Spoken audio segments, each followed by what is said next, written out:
डालल जाई रे भाई पारा पारी कबो तोर बारी कबो होली है। Music by Roshan Singh.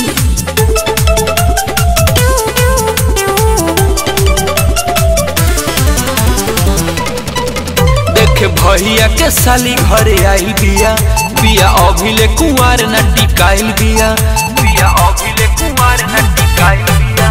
देख भैया के साली घरे आइल बिया बिया अभिले कुंवार न टिकाइल बिया।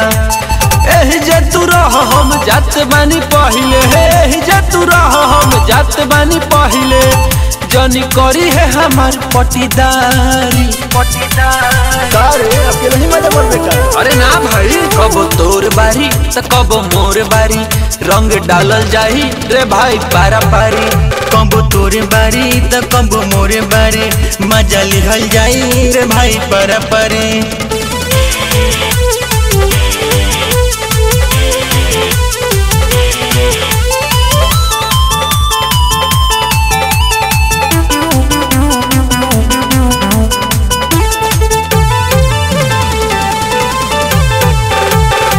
लोड रख पिचकारी तू अपन तोरो मौका मिली देहब नाही धोखा यारवा खोल के राखब कीली खोल के राखब कीली।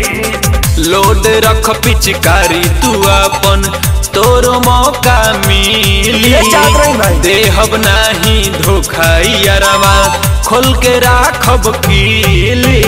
करबे अगर गद्दारी तू हमसे करबे अगर गद्दारी तू हमसे तो हो ही जाई सुन मारा मारी ऐसा नौबत नहीं रे भाई कब तोर बारी तो कब मोर बारी रंग डालल जाही रे भाई पारा पारी कब तोरे बारी तो कब मोरे बारी मजा लिहल जाई रे भाई पारा पारी डालल जाही रे भाई पारा पारी कब तोर बारी तो कब मोर बारी।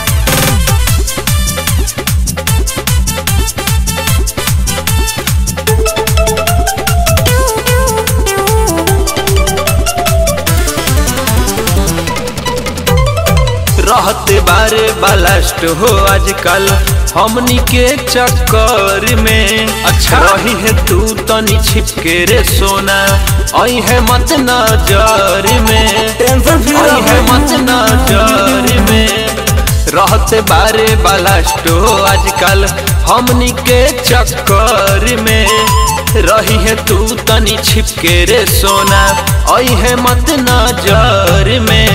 हमारा देने से जो तू रही है नि फिक्र हमारा देने से जो तू रही है नि फिक्र बस दुई गो रही पिचकारी